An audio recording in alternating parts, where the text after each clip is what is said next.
Hello po mga kapatid. Isang pinagpalang umaga na naman sa ating lahat mga kapatid. Pinagpala tayo. Ginising tayo ng Diyos ng maayos at malakas ang katawan. Binigyan ng pagkakataon na naman na magawa yung ating mga dapat gawin. Lalo-lalo na itong makinig, mag-aral at magbasa ng salita ng Diyos. Ito'y pagkakataong binibigay sa atin lahat ng Diyos. Kaya dapat gawin natin ito, magbasa, mag-aral ng kanyang salita. Pero bago po ako mag-umpisa ng aking sharing ngayong umaga, tayo po ay mananalangin. Tayo rin, from the heart, manalangin po tayo. Magsiyo po tayo. Aming Diyos na makapangyarihan sa lahat, pinupuri kita, pinasasalamatan, sinasamba ka namin, O Diyos. Ama, maraming salamat na naman po ngayong umagang ito. Una sa paggising mo po sa amin ng maayos at malakas ang katawan. Salamat po. Salamat din po dahil binigyan mo na naman po kami ng pagkakataon para makinig, mag-aral at magbasa ng iyong salita. Salamat po. Ama, muli mo po kami samahan, turuan, gabayan. Buksan yung aming puso at isipan para lubusan naming maintindihan ang iyong sasabihin ngayong umagang ito. At I pray na maisabuhay na naman namin ang iyong mga sasabihin ngayong umagang ito. Ama, muli mo po akong turuan, gabayan, samahan, Lord God, para lahat po ng aking sasabihin ay galing lamang po sa iyong salita. Salamat po, naniniwala po kami, Lord God. Narito ka, kaya muling tagumpay ang aming gawain ito. Salamat po. Salamat po. Muli, pinupuri ka namin, pinasasalamatan, sinasamba ka namin sa matamis at makapangyarihan pangalan ng aming Panginoong Hesus at sa pakikipisan ng banal na Espiritu. Lahat tayo ay magsabi ng Amen and Amen. At ito po ang aking channel.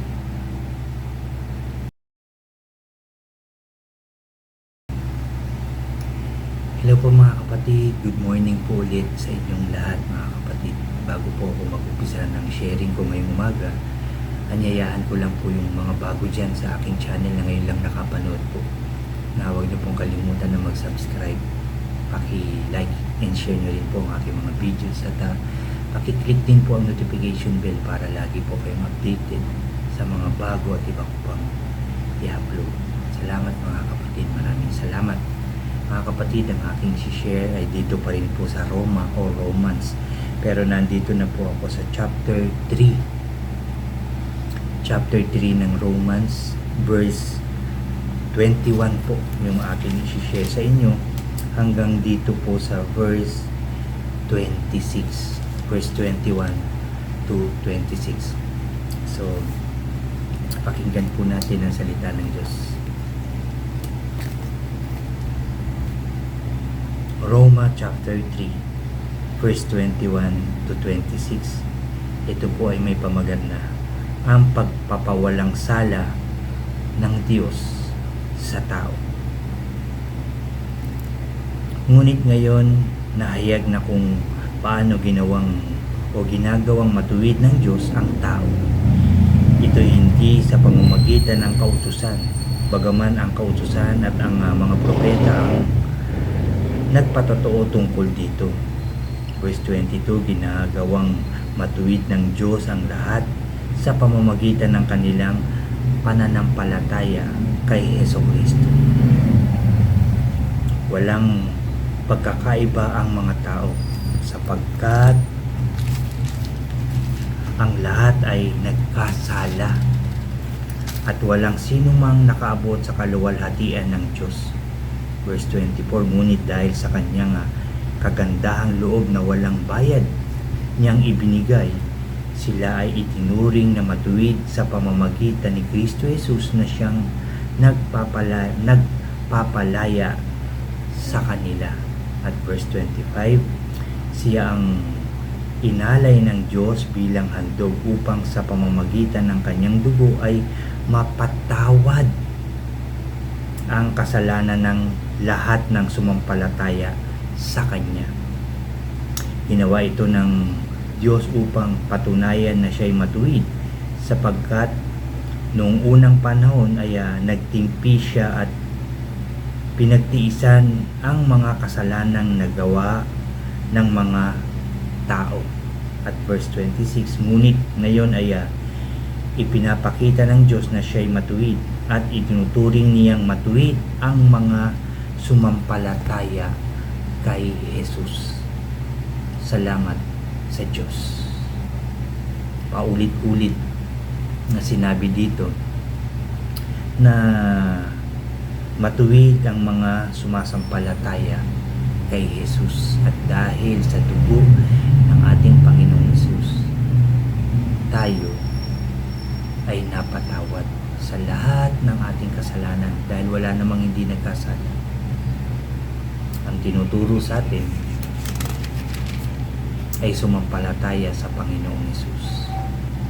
Yan ang kailangan natin para tayo ay mapatawad sa ating mga kasalanan. Mga kapatid, ulitin ko lang po yung verse 22. Ginagawang matuwid ng Diyos ang lahat sa pamamagitan ng kanilang pananampalataya kay Hesukristo.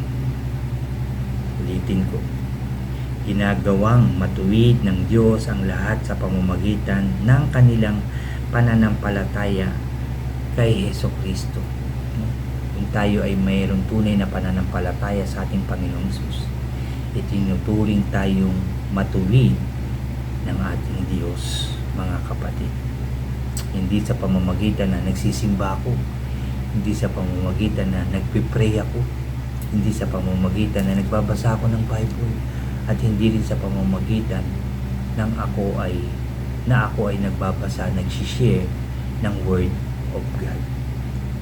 Kaya inulit ko yung verse 22, mga kapatid. Ginagawang matuwid ng Diyos ang lahat sa pamamagitan ng kanilang pananampalataya kay Jesucristo. Dapat nating panampalatayaan na ang Panginoong Hesus ipinako sa krus, namatay, inilibing, at sa pangatlong araw ay muling nabuhay. Yan ang dapat nating panampalatayaan. Ginawa yan ng Panginoong Hesus para sa atin. Inalay niya yung kanyang buhay, inalay niya yung kanyang dugo para tayong lahat ay mapawalang sala. Di ba po, hindi yung sa gawang mabuti natin, hindi dahil tumulong ako, napatawad na ako sa aking kasalanan. Hindi po yun. Pananampalataya sa ating Panginoong Jesus. At yan ang sinasabi sa atin at tinuturo sa atin, mga kapatid. Walang pagkakaiba ang mga tao. Dahil sa 23, sapagkat ang lahat ay nagkasala. Lahat nagkasala. At walang sino mang nakaabot sa kaluwalhatian ng Diyos dahil sa kasalanang nagawa natin lahat. Walang nakaabot sa kaluwalhatian ng Diyos. Ngunit, sabi ulit sa verse 24, dahil sa kanyang kagandahang loob na walang bayad niyang ibinigay, sila ay tinuturing na matuwid sa pamamagitan ni Kristo Jesus na siyang nagpapalaya sa kanila sa pamamagitan ng Panginoong Jesus. No, mga kapatid, kaya ibinigay niya ang kanyang kaisa-isang anak para sa ating lahat, na siyang nagpapalaya sa kanila. Sabi sa 25, siya ang inalay ng Diyos bilang handog upang sa pamamagitan ng kanyang dugo ay mapatawad ang kasalanan ng lahat ng sumampalataya kay Jesus, mga kapatid. Dahil sa dugo, inalay talaga siya ng ating Diyos. Ulitin ko to. Verse 25, siya ay inalay ng Diyos bilang handog upang sa pamamagitan ng kanyang dugo ay mapatawad ang kasalanan ng lahat ng sumampalataya sa Kanya. Inalay, binigay talaga ng ating Panginoong Hesus para tayo ay mapatawad. Ang Panginoong Hesus ang nagbayad ng ating mga kasalanan. Wala namang iba, hindi naman pwede yung dugo ko. Hindi naman pwede yung dugo ng ibang tao para mapatawad ang lahat ng tao. Ang Panginoong Hesus lang ang inalay ng Diyos para mapatawad tayo sa ating mga kasalanan. Kung ito'y pananampalatayaan natin, pananampalatayaan ko, pananampalatayaan mo, habang ikaw'y nabubuhay, napatawad na yung ating mga kasalanan at itinuturing na tayo na matuwid ng ating Diyos. Siyempre, pag pinanampalatayaan natin ang Panginoong Hesus, ang ating kaligtasan, ang ating Panginoong Hesus ay ipinako sa krus na matay, inilibing, at sa pangatlong araw ay nabuhay. Pag pinanampalatayaan mo niya, dahil alam mo, dahil sa pamamagitan ng Panginoong Hesus, inalay niya yung buhay niya at yung dugo niya ang nagpalaya sa atin, kaya napatawad tayo sa ating mga kasalanan. Hindi na dapat tayo nagkakasala dahil binayaran na ng ating Panginoong Hesus. So kung gagawa na naman tayo ng kasalanan, parang sinasabi natin na ipako ulit sa krus ang Panginoong Hesus. Para ano? Para mamatay, ilibing at huling mabuhay. Hindi na dapat. Di sa isip hindi natin to at hindi na yun mangyayari, mga kapatid. Kailangan natin panampalatayaan ang Panginoong Hesus at kailangan natin gumawa ng mabuti at hindi na gumawa ng kasalanan kahit kailan.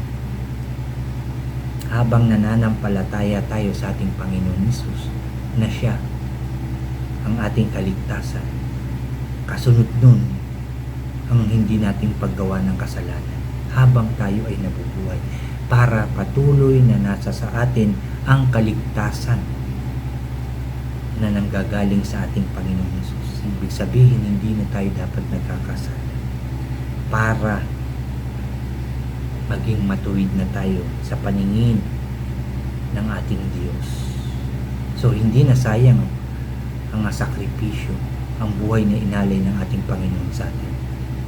Dahil sumampalataya ka, ako, tayong lahat, alam natin na pagbalik ng ating Panginoon Hesus, makakasama tayo sa kanilang kaharian. Pero paano kung inalay na nga ng Panginoon Hesus ang kanyang buhay, pero nagpatuloy pa tayo sa ating kasalanan? Sa tingin nyo ba napatawad tayo? Sa tingin nyo ba naging malaya tayo? Matuwid pa tayo? Hindi. At sa tingin nyo ba kung nagpapatuloy tayo sa ating kasalanan, pagbalik ng Panginoong Hesus, makakasama ako kung patuloy ako nagkakasala? Siyempre hindi. Ganon din kayo. Ganon din tayong lahat. Kaya dito, yung pananampalataya natin na hawak-hawak natin ngayon, ito na yung panghahawakan natin habang nabubuhay tayo. Malaya na ako. Bakit? Kasi sumampalataya ako sa Panginoong Hesus na inalay niya yung kanyang buhay at dugo para ako'y maligtas, para ako'y mapatawad sa aking kasalanan. Kaya hindi na ako gagawa ng kasalanan para magpatuloy yung kaligtasan na nasa akin, para pagbalik ng Panginoong Hesus, sure, nakasama ako. Yan ang dapat nating tandaan, mga kapatid. Yan ang dapat nating tandaan. Sabi po dito sa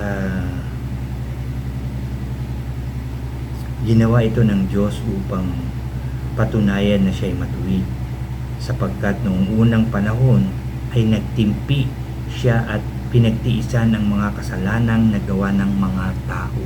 Nagtimpi, di ba? Marami tayong nababasa dito, natutunan, napapakinggan na maraming nagkasala at maraming nawala sa mundo, mga kapatid, sa lupa. Maraming namatay dahil sa kasalanang nagawa. Nagtimpi pa rin ang Diyos, no? Hindi pa rin niya inubos ang mga tao, even na patuloy tayong nagkakasala. At verse 26, ngunit ngayon ay ipinapakita ng Diyos na siya'y matuwid.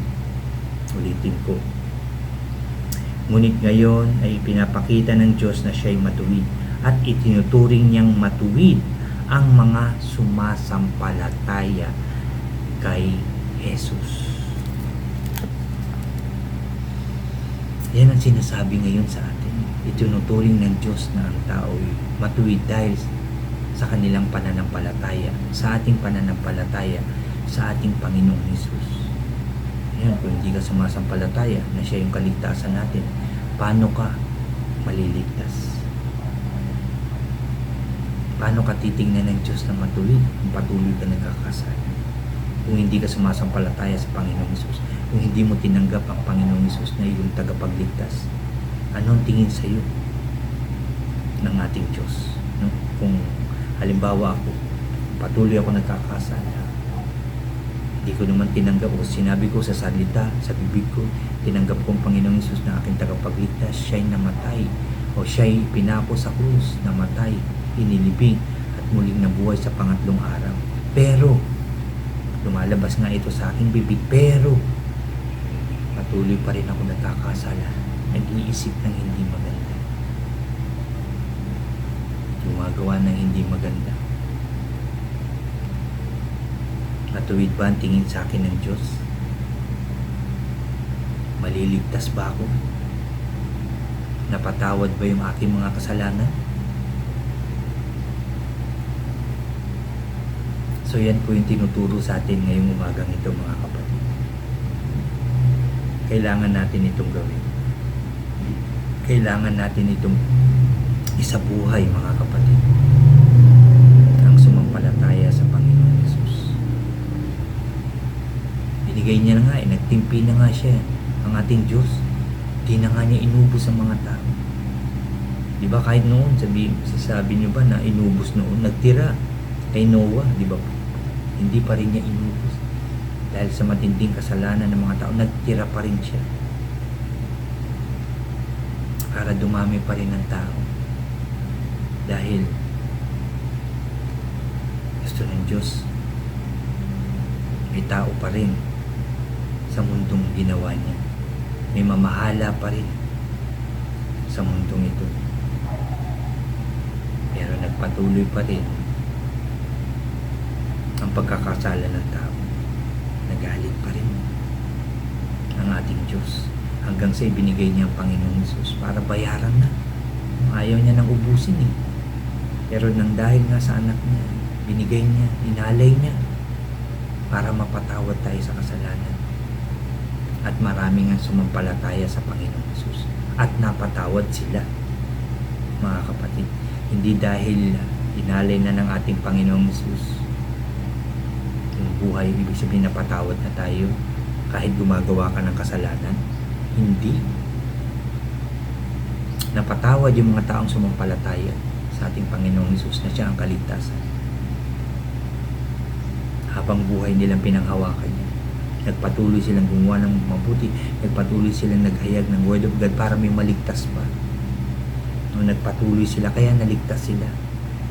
Pero yung nagsalita, nagsabi na sumasampalataya siya, naniniwala siya na ang Panginoong Hesus ay pinako sa krus, namatay, inilibing, sa pangatlong araw ay nabuhay. Sinabi niya yun, lumabas sa kanyang bibig. Sabihin natin, isang buong araw, mabuti siya, umiiyak siya, nananalangin siya. Pero pagdating kinabukasan, nakapag-isip siya na hindi maganda. Akala niya wala lang, nagkasala na naman siya, nagpatuloy. Sa tingin niyo, ligtas siya. Kailangan pa rin niyang humingi ng tawad at muling manampalataya sa Panginoong Hesus para siya ay mapatawad ulit at yung kaligtasan ay bumalik sa kanya. Anong gagawin natin? Sumampalataya sa ating Panginoong Hesus. Sumampalataya sa ating Panginoong Hesus habang tayo nabubuhay at patuloy na gumawa na ng mabuti sa paningin ng ating Diyos. Patuloy na magmahal, patuloy na magpakumbaba, patuloy na magpatawad, patuloy na tumulong sa kapwa even though na tayo yung nangangailangan. Tutulong pa rin tayo at ang Diyos na ang bahala sa atin. Alam ng Diyos ang ating mga pangangailangan. Ngayon kung itutulong mo yung meron ka, si Lord na ang bahala sa'yo. Sigurado, hindi ka magkukulang. Dahil pag nakita ng Diyos ang iyong puso, na tunay kang tumanggap sa Panginoong Hesus, naniniwala ka, sumasampalataya ka, at patuloy kang gumagawa ng mabuti sa paningin ng Diyos at sa ating kapwa, siya ang bahala sa iyo. Siya ang mag-iingat, siya ang magbibigay ng pangangailangan, siya ang magbibigay ng kalakasan. Siya ang tutulong, siya ang gagabay sa ating mga kapatid. Kaya ito ang ating gawin. Ito ang tinuturo sa atin ngayong umaga. Ito ang sinasabi sa iyo, sa akin, na nakikinig ngayon ng salita ng ating Diyos.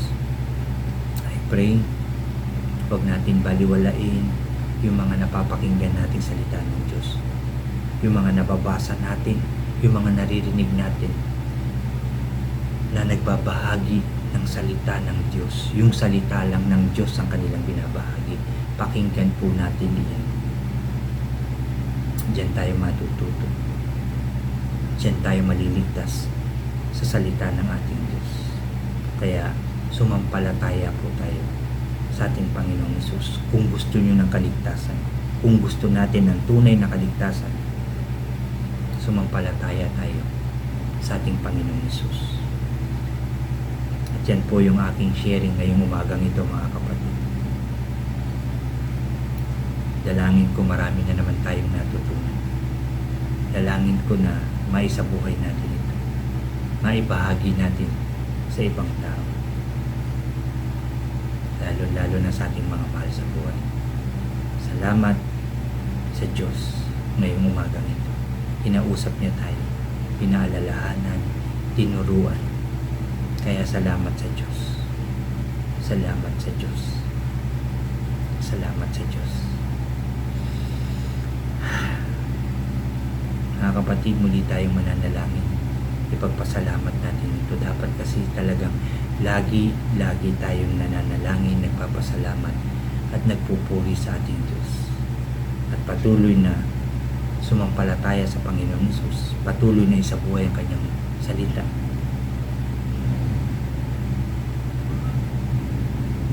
Para kung darating man ang Panginoong Hesus, ready na tayo. Magsiyuko tayo. Yes, O God. Hallelujah. Ama namin sa langit, muli ka namin pinupuri at pinasasalamatan dahil sa inyong kagandahang loob, dahil sa inyong kabutihan, dahil sa inyong pagmamahal sa aming lahat. Maraming salamat po, Ama. Salamat, Panginoong Hesus. Salamat, Banal na Espiritu. Salamat po. Ama, maraming salamat dahil kinausap mo na naman po. Dalangin ko, Lord God, na lahat na nakapakinig ng iyong salita ngayong umagang ito ay tunay na sumampalataya sa Panginoong Hesus, na siya'y pinako sa krus, namatay, inilibing at muling nabuhay. Inalay niya ang kanyang buhay, inalay niya ang kanyang dugo para sa kaligtasan ng lahat ng tao. Salamat po. Salamat po. Dalangin ko na magpatuloy na kami maging mabuting tao, maging matuwid sa paningin ng Diyos. Patuloy na kami magmahal, magpatawad, magpakumbaba. Patuloy na kami maghayag ng iyong salita, Ama, upang maraming maligtas, upang maraming mapatawad sa lahat ng kasalanan, at sa pagbalik ng Panginoong Hesus, makasama sila, makasama kami sa pangalan ng Panginoong Hesus. Salamat sa lahat, O Diyos. Dalangin ko, maisabuhay namin ang iyong mga salita, panghawakan, panampalatayaan, paniwalaan ang iyong salita sa pangalan ng Panginoong Hesus. Salamat po. Lord, dalangin ko rin na huwag mo pong pabayaan ng mga taong nakinig ng iyong salita. Maraming salamat na nakapanood nito, Lord God. Dahil sila'y dinala mo, Lord God, para makinig ng iyong salita. Maraming salamat po. Lord, ingatan mo po sila sa ng kanilang mga mahal sa buhay. gabayan, proteksyonan, ingatan, iligtas o pagpalain, bigay yung kanilang mga pangangailangan everyday o yung kalakasan din ng katawan, yung tamang puso't isipan, yung ipagkaloob mo sa amin lahat at sa lahat na nakapanood nito, sa kanilang pamilya at sa lahat ng tao. Dalangin ko lahat ng tao, Lord God, ay sumampalataya sa Panginoong Hesus upang lahat ng tao ay maligtas. Dalangin ko walang maiwan, O Diyos, dahil kami ay iisa. Ang gumawa sa amin ay ikaw lamang, aming Ama sa langit. Dalangin ko, maligtas kami lahat sa pangalan ng Panginoong Hesus. Sa pangalan ng Panginoong Hesus. Salamat po muli, Lord, dahil naniniwala ako. Napakinggan mo po ang aming panalangin at kami magtatagumpay, Lord God. Salamat po. Naniniwala din ako, Lord God, na sa araw na to may gagawin ka na daw ang mabuti, maganda sa aming mga buhay sa pangalan ng Panginoong Hesus. Maraming salamat po. Salamat po, Lord, for all the blessings, guidance, and protection sa lahat ng nakapanood nito, Lord, pati sa kanilang pamilya. Salamat po. Salamat po. Salamat po. Muli, Lord, pinupuri ka namin, pinasasalamatan, sinasamba ka namin sa matamis at makapangyarihan pangalan na aming Panginoong Hesus at sa pakikipisan ng Banal na Espiritu. Lahat tayo ay magsabi ng Amen, Amen, and Amen po. Amen. Salamat sa Diyos. Salamat sa Diyos. Narinig niya tayo, mga kapatid. Magpatuloy na tayo. Patuloy tayong sumampalataya sa ating Diyos, sa ating Panginoong Hesus. At patuloy tayong humingi ng gabay sa Banal na Espiritong binigay sa atin ng ating Panginoong Hesus. Salamat po sa ating Diyos. Salamat sa inyo, mga kapatid. Lagi po kayong mag-iingat, mga kapatid. Kung ano man yung ating napapakinggan, napapanood na salita ng Diyos, may mga nagbabahagi nito. Marami dyan sa YouTube, mga kapatid, nagbabahagi ng salita ng Diyos. Pakinggan po natin sila at isa buhay. God bless po sa inyong lahat. God bless po sa ating lahat. Salamat po.